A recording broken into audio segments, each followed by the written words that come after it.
Olá, meus amigos, tudo bem? Boa noite a todos, todo mundo entrando. São 10 horas em ponto, como de costume, toda quinta-feira. Temos aqui nosso grupo de estudo. Sejam bem-vindos, todos vocês, bem-vindos, muito bem-vindos. Boa noite, Alex Petarli, meu aluno. Boa noite a todos. O tema de hoje, dando seguimento, Santa Catarina na área, legal, bacana. Vamos lá, boa noite, Luiz Fernando Ribeiro. Vamos lá. Keila Valadão, Grazi 61, Aline Souza, Kelly, não sou o máximo, vocês que são o máximo, por pararem para me ouvirem, uma quinta-feira, 10 horas da noite, todo mundo cansado, todo mundo trabalhou, estudou, cuidou de filho, levou filho na escola, buscou no colégio, enfim. Vamos lá, vamos seguir, vamos lá. Meus amigos, o tema de hoje, vamos manter aqui nosso ambiente de sala de aula. Pessoal de Goiás, um abraço. São Bernardo do Campo, vamos manter aquele ambiente de sala de aula, fazer silêncio, manter aquele clima interessante. O tema de hoje, dando seguimento, a teoria da pena é o livramento condicional. Pessoal de Teresina, um abraço. Gabriel, o que é o livramento condicional? Eu recebi algumas perguntas e eu vou respondê-las na medida em que eu for falando, abordando o tema, tá bem? Embora pareça um tema simples, o livramento condicional é um tema simples, não tem muita dificuldade, mas há algumas questões que são recorrentes em prova, tá? Muito bem, primeira observação. O que é o livramento condicional? Qual é a diferença? Isso é muito importante. Qual é a diferença entre o livramento condicional e o sursi da pena, não é? Como se computa a prescrição? Vamos ver tudo isso. Em primeiro lugar, o livramento condicional, delegado 16, ele consiste na última etapa do cumprimento da pena. O livramento condicional é forma de cumprimento de pena. Lembram-se da semana passada que eu disse a vocês que o sursi da pena, ou seja, a suspensão condicional da execução da pena, é uma forma de cumprimento de pena? O livramento condicional também. Então, quando se fala, vamos localizar o tema na cabeça para fixarmos a premissa. Quando se fala em livramento condicional, estamos falando de cumprimento de pena. Primeiro ponto é esse. Segundo ponto. Se estamos falando de cumprimento de pena, notem que não é prisão provisória, é uma pena criminal. Ora, se estamos falando de cumprimento de pena, estamos a tratar do princípio da individualização da pena na sua terceira fase, que é a fase executória. O condenado adquire o direito de obter o livramento condicional durante a execução da pena. É a última parte da pena privativa de liberdade. E é por essa razão que o livramento condicional ele só será cabível quando o condenado estiver cumprindo uma pena privativa de liberdade. Então, como diz o professor Luiz Regis Prado, o livramento condicional é a última etapa do cumprimento da pena. Vou repetir. Luiz Regis Prado, coberto de razão, ele foi cirúrgico aqui e disse: o livramento condicional é a última etapa do cumprimento da pena. Imaginem vocês que o réu foi condenado e começou a cumprir a pena em regime fechado. Regime fechado, progrediu para o semiaberto, depois progrediu de novo para o aberto. Livramento condicional. Então, durante a execução da pena, a última fase da execução é o livramento condicional. Mas, Gabriel, e se o condenado, notem que não pode falar mais réu, ele já é condenado, ele é detento, ele é recluso. E se o condenado, se o detento, se o recluso cumprir tudo direitinho do livramento condicional, qual é a consequência? Vejam, ele não recebeu uma pena privativa de liberdade? Recebeu. Não cumpriu parte no cárcere e depois obteve o livramento condicional? Sim. O livramento condicional não é uma forma de cumprimento de pena na sua última etapa? Sim. Então, se o condenado cumprir o livramento condicional como manda o figurino, né, como se dizia antigamente, cumprindo todos os requisitos, todas as condições, em outras palavras, não dando causa à revogação do livramento condicional, ao final do chamado período de prova, ele tem extinta a pena privativa de liberdade. Então, a consequência do livramento, deixa eu pegar o artigo para vocês aqui exatamente, a consequência do cumprimento correto de todas as condições do livramento condicional é, artigo, anotem aí por favor, artigo 90 do Código Penal, considera-se extinta a pena privativa de liberdade. Uma pergunta que eu recebi do pessoal que faz o meu curso de parte geral online no Curso Fórum, curso completo com 50 horas de parte geral, extenso e profundo. Gabriel, o livramento condicional, afinal de contas, ele é um direito subjetivo do acusado? Ou o juízo concede se quiser?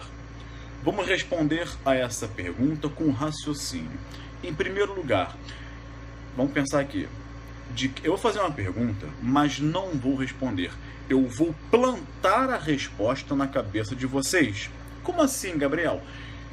Eu sempre digo aos meus alunos o seguinte: eu não vim aqui para dar aula para vocês, para ensinar para vocês direito penal. Eu vim aqui estudar com vocês. Então eu vou induzir vocês ao raciocínio para que vocês se respondam. Muito bem. A pergunta é: quem já sabe não fala. Certamente alguém vai saber. Eu sempre estou diante de pessoas inteligentes e estudiosas. Certamente muitos saberão. Não falem para não cortar o raciocínio, tá? Muito bem. De quem é a competência para conceder o livramento condicional? Essa é mole. Para você que é estudioso, está em dia. Mas para quem, por exemplo, estuda muito direito civil, muito novo CPC, processo penal, e ainda não pegou a parte de execução penal e pena, vai se perder. De quem é, João Molinos, um abraço, de quem é a competência para a concessão do livramento condicional? Vamos lá. Não respondam por enquanto aqui na tela, não. Vamos pensar. O réu é denunciado, ele é condenado, tá? Ele cumpre parte da pena privativa de liberdade no cárcere. Cumpre lá, vamos ver já isso. Mais de um terço, mais da metade. Se o crime for hediondo ou equiparado, mais de 2/3. Se for tráfico de drogas, pegadinha, 2/3. Não é mais, são 2/3. Muito bem. E um dia, ele tem lá, satisfeitos os requisitos, ele adquire o direito ao livramento condicional. Muito bem. Se ele está cumprindo a pena, presta atenção ao raciocínio, tá? Isso aqui não é pergunta e resposta. É pergunta, raciocínio e você se responde. Deixa eu bloquear esses perdidos no Periscope. Se ele está cumprindo pena, o condenado já está na terceira fase do princípio constitucional da individualização da pena. Nessa terceira fase do princípio constitucional da individualização da pena, eu tenho a chamada fase executória. Quando o juízo da chamada condenação. Gabriel, quem é o juiz da condenação? O juiz da vara criminal, o juiz da 35ª vara criminal, o juiz da 2ª vara criminal. Quando ele profere sentença e aplica pena, ele sai de cena. Ali esgota-se a segunda fase do princípio da individualização da pena. Ele sai de cena e haverá um outro juízo que vai acompanhar e fiscalizar o cumprimento da pena. Vou repetir. Quando ele profere a sentença e aplica a pena, ele sai de cena e dali em diante há um outro juízo que vai, 1, acompanhar e 2, fiscalizar o cumprimento da pena. Nesse momento, já se inaugura a terceira fase do princípio da individualização da pena. Aí eu te pergunto, podem responder agora, vocês que sabem. Quem é, já respondeu João, quem é esse juízo que vai, um, acompanhar e dois, fiscalizar o cumprimento da pena? Isso é o juízo da execução penal, tá bem? É o juízo da execução penal. Bom, então ficou fácil responder. Viram como o direito é puro raciocínio? Se o livramento condicional é concedido durante o cumprimento da pena e ali, naquele momento, o condenado já está na terceira fase, que é a fase executória, né, do princípio da individualização da pena. Fecha o raciocínio agora de quem é a competência para conceder o livramento condicional. Do juízo da execução, não é? Então, a competência está no artigo 66 da LEP, a competência para a concessão é do juízo de execução penal. Aí eu perguntei a vocês se a concessão do livramento condicional é obrigatória ou não. Em outras palavras, se a obtenção pelo condenado do livramento condicional é um direito subjetivo do detento, do recluso, do condenado ou não. Amigos, vamos lá. Sempre que vocês depararem-se com essa pergunta, cabe aqui um comentário. Aprendam isso. Isso não está nos livros. Só em um, que não é de penal. Existe um fundamento de um grande processualista brasileiro chamado José Carlos Barbosa Moreira. Gabriel nunca ouviu falar, então está ouvindo comigo hoje aqui no Periscope, tá? José Carlos Barbosa Moreira. A minha geração certamente conhece de cor e salteado. Muito bem. Barbosa Moreira falava assim: ora, pensa comigo, toda vez que o legislador quer conceder um benefício a alguém, toda vez que o legislador quer conceder um benefício a alguém, ele faz isso de duas formas. Na primeira forma, o legislador apenas menciona o requisito na lei. Trata do requisito. Só.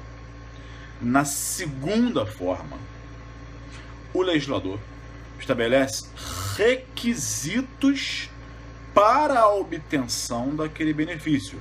Eu vou repetir. Atenção. Quando o legislador quer conceder algum benefício a alguém, ao réu ou à parte no processo civil, não importa, tá? No direito administrativo, etc., não é? O requerente preencheu os requisitos para obtenção do ato administrativo de licença. Tudo bem, mesma coisa. Toda vez que o legislador quer conceder um benefício a alguém, ele faz duas formas. Primeira forma, apenas menciona o requisito. Segunda forma, trata do requisito e trata do benefício e estabelece requisitos a serem cumpridos pela pessoa para que ela obtenha o benefício. Aí ele fala assim: na primeira forma, se o legislador apenas fez menção ao benefício, caberá ao juiz decidir se o beneficiário tem ou não direito àquele benefício. Cabe ao juiz decidir. Tudo bem? Porque o legislador apenas fez menção ao benefício. De forma diversa, é a segunda hipótese. Por quê? Se o legislador estabeleceu requisitos para a concessão do benefício, se ele estabeleceu requisitos para conceder o benefício a alguém, uma vez que essa pessoa satisfaça os requisitos, ora, torna-se para ela um direito subjetivo à obtenção do benefício. Vou repetir. Se na segunda hipótese o legislador, atenção a isso, pensa comigo, se o legislador estabelece requisitos a serem cumpridos para conceder o benefício a alguém, uma vez que esse alguém satisfaz os requisitos, torna-se para esse alguém um direito subjetivo obter aquele benefício. Caso contrário, por qual razão o legislador teria estabelecido aqueles requisitos? Não haveria razão. Se o legislador estabelecer requisitos para, uma vez cumpridos, não significarem nada, não faz sentido. Então, isso cai como uma luva para cá. Se o legislador estabelece no artigo 83 do Código Penal requisitos a serem satisfeitos para o condenado obter o livramento condicional, uma vez satisfeito os requisitos, é um direito subjetivo do condenado obter o livramento condicional. Isso responde à pergunta que eu fiz há 10 minutos atrás. A obtenção do livramento condicional é um direito subjetivo do acusado? Sim, desde que preenchidos os requisitos legais. Simples. Responde à questão de prova com cientificidade, com raciocínio lógico-dedutivo, com profundidade, com hermenêutica, com argumento de autoridade, citando Barbosa Moreira, tá? Olha aí, que bacana isso. Muito bem, seguindo aqui no livramento condicional. Uma outra pergunta que me fizeram foi a seguinte: Gabriel, o artigo 83, atenção, o artigo 83 do Código Penal traz os requisitos do livramento condicional. Quem pratica crime hediondo? Olha, eu vou começar com uma pergunta aparentemente simples e vou levar vocês até um outro raciocínio. Vamos lá. Pensa comigo, me ajuda a pensar. Gabriel, quem pratica um crime hediondo ou equiparado tem direito ao livramento condicional?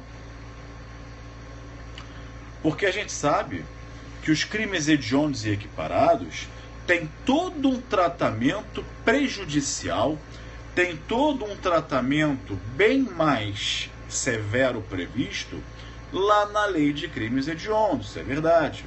Muito bem. Então, pensando com o legislador, vamos lá a 1990, quando foi criada a lei de crimes hediondos. Gabriel, vai contar a história? Não. Se for para contar a história, eu recomendo que você leia um livro de história do direito. Eu vou fazer um raciocínio para isso, eu preciso voltar lá atrás. É como eu sempre digo a vocês, não me entendam mal, por favor, é tão jeito carinhoso de dizer, só fica na minha live quem quer estudar com raciocínio, com profundidade. Quem quer dica, tudo bem, eu também dou. Quem quer dica, assista os meus vídeos de 1 minuto, 1 minuto e meio, aqui no Facebook, no Instagram, enfim.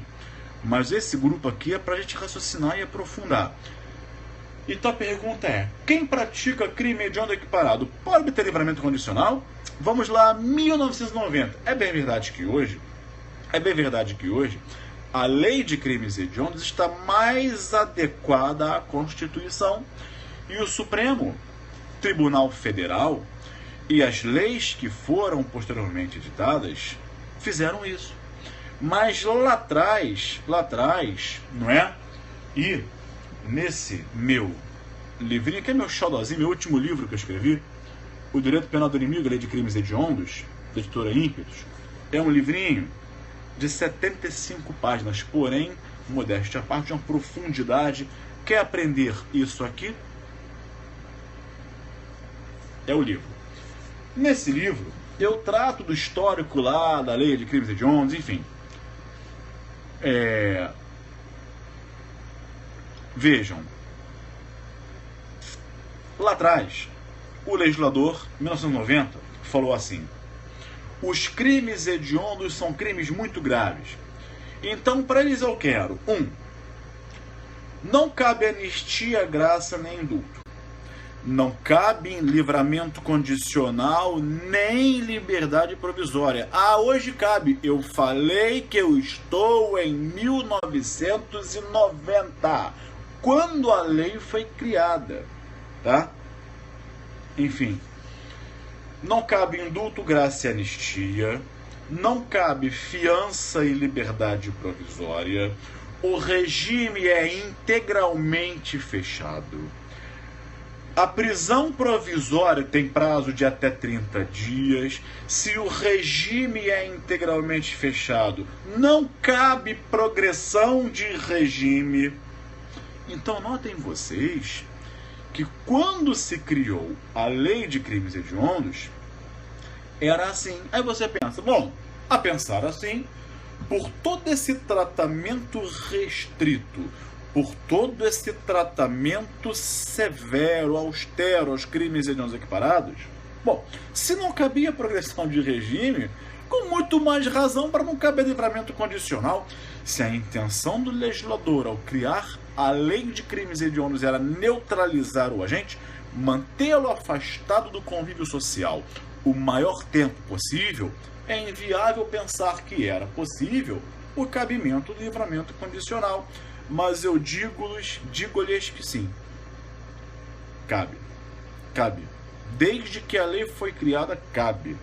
Poxa, Gabriel, é incoerente não caber a progressão de regime, que ele fica preso, do fechado para o semiaberto, que ele fica preso, mas caber o livramento condicional, que ele fica solto. Eu concordo com você.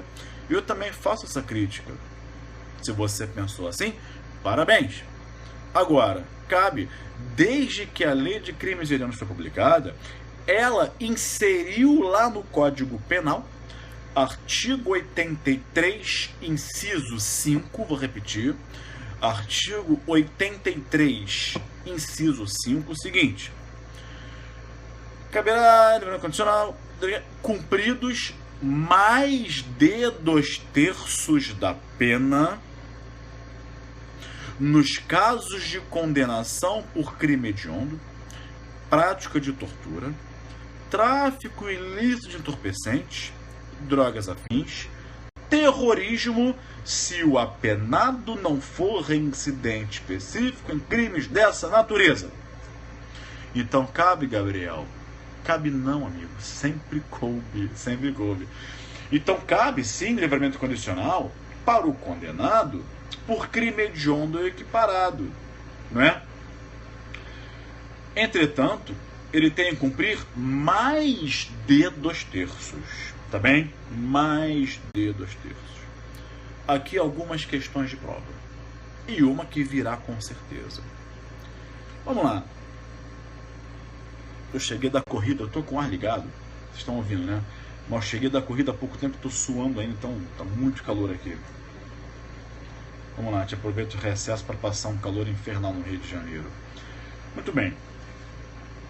Repetindo, acompanhe o raciocínio, tá? Boa noite, pessoal de Brasília. Acompanhe o raciocínio. Pode obter o livramento condicional quem for condenado por crime hediondo ou equiparado, se cumprir mais de 2/3.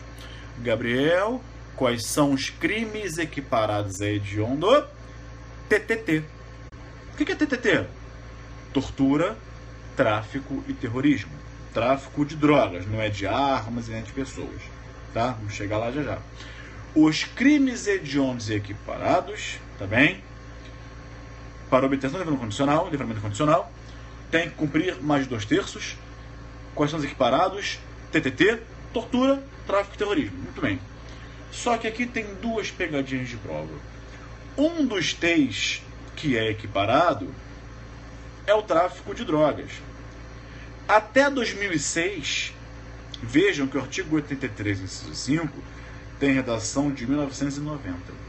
De 1990 até 2006, o prazo era mais de 2/3. Lá, do 83, inciso 5 do Código Penal. Eu vou repetir. Qual é o prazo? Repitam comigo.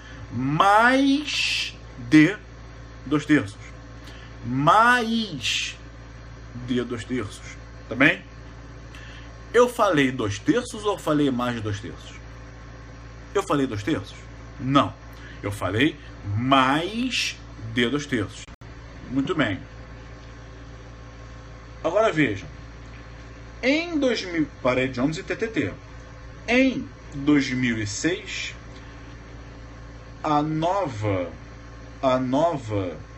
se você não fala a minha língua, vai ficar difícil você assistir. O que você quer falar? Quer falar então? Quer falar alemão? Vamos lá? Para você parar de fazer graça? Vamos lá.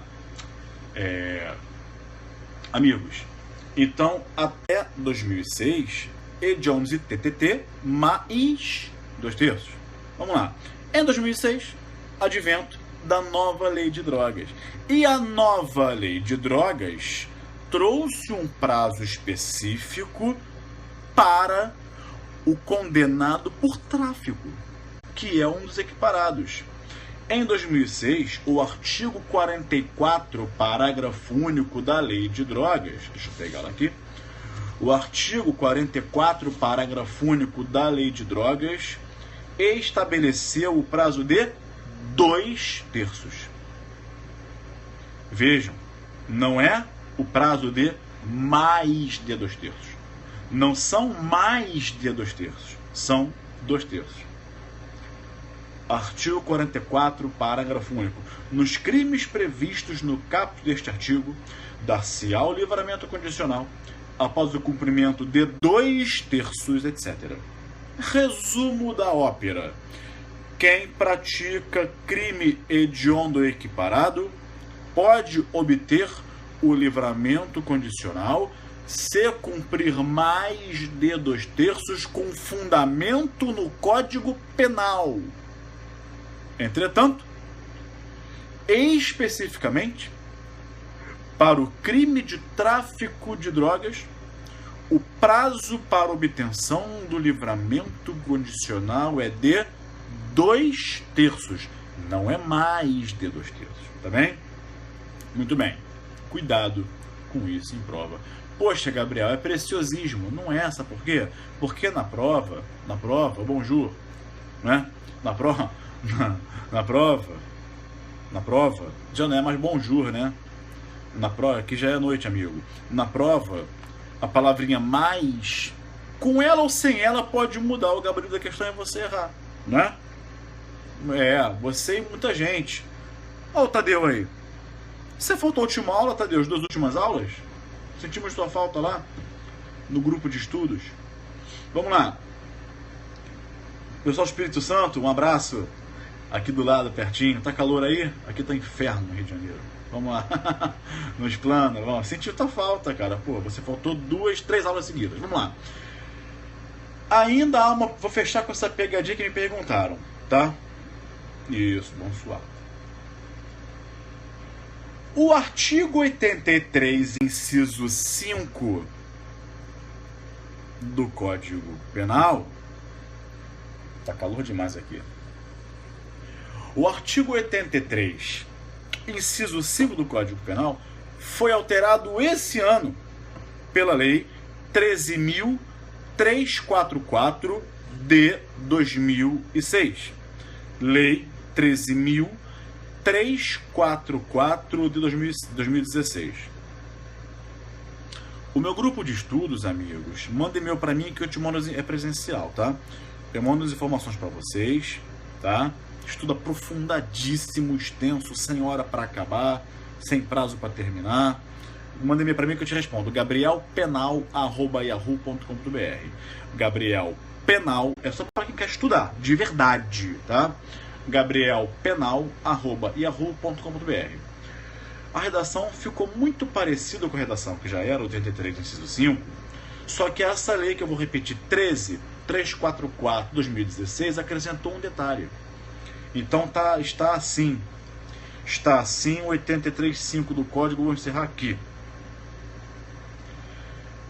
O juiz considerável condicional, etc. Aí assim, ó, cumpridos mais isso, obrigado, Regina, cumpridos mais de 2/3 da pena nos casos de condenação por crime hediondo, tortura, tráfico de pessoas e terrorismo. Então, essa lei 13344/2016 inseriu o crime de tráfico de pessoas dentro do 83, inciso 5. O que isso quer dizer? Anote aí, porque são as próximas questões de qualquer prova. 3 comentários. Anote aí. 1. Não transformou o tráfico de pessoas em crime hediondo. Apenas aumentou o prazo para o livramento condicional. Tá? Não transformou o tráfico de pessoas em crime... então agora é hediondo. Não, não é. Não é. Tá? Isso vai cair em prova. 2. Segunda informação. O prazo para o livramento condicional para o condenado por tráfico de pessoas era o do inciso 1 ou do inciso 2. Agora, depois do advento dessa lei, passou a ser do inciso 5 mais de 2/3. Terceira e última, para encerrar o vídeo de hoje. Antes era mais de 1/3 ou mais da metade. Agora é mais de 2/3, tá? Aumentou o prazo? Aumentou. A lei é mais severa? Retroage? Não. Quem cometeu, não é quem foi condenado, nem quem satisfez os requisitos. Atenção, artigo 4º do Código Penal, teoria da atividade. Quem cometeu o crime, não importa quando foi condenado, nem quando obteve o prazo para o livramento condicional. Quem cometeu o crime de tráfico de pessoas antes do advento dessa lei, 13344/2016, poderá obter o livramento condicional lá com prazo dos incisos 1 e 2. Em outras palavras, com fundamento constitucional no princípio da irretroatividade da lei penal mais severa, artigo 5º, inciso 40 da Constituição, o novo prazo só incidirá para quem cometeu o crime após o advento dela. Tá bem? E com isso, amigos, eu encerro aqui o nosso vídeo do grupo de estudos dessa semana. Quem tiver interesse no meu grupo de estudos, ele é preparatório para o concurso de delegado de polícia, tá bem? As vagas são limitadas, a procura é grande, tá? Mas acaba servindo para qualquer concurso, porque a matéria é vista de forma extensa, aprofundada, sem tempo para acabar, tá? Então, assim, eu só acabo o tópico, eu esgoto todo o edital. Eu acabo o tópico quando eu esgoto o tópico, tá? Esgotei? Parto para o próximo. Manda e-mail para mim que eu respondo com todas as informações direitinho de como funciona o grupo de estudos. gabrielpenal@yahoo.com.br gabrielpenal@yahoo.com.br. Alô, Heitor! Um abraço, amigo! Tá estudando com o papai aí? Heitor, direito penal, tá? Quero ver você estudar, tá bem? Um abraço, Heitor.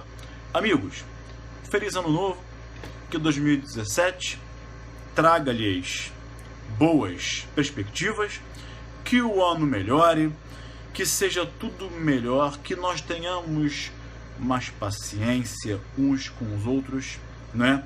Que nós evitemos o grande problema hoje das redes sociais. Por quê? São 2 fatores. As pessoas estão falando cada vez mais besteiras. De outro lado, as pessoas também estão cada vez mais intolerantes. É por isso que pega fogo, né? Que nós sejamos mais tolerantes e que nós falemos menos besteiras. Eu falo eu também, tá? Muito bom. Feliz ano novo. Ano que vem, contem comigo. Eu estarei aqui firme e forte, fazendo os vídeos para vocês, nosso grupo de estudo, tá bem? Um abraço, até o próximo.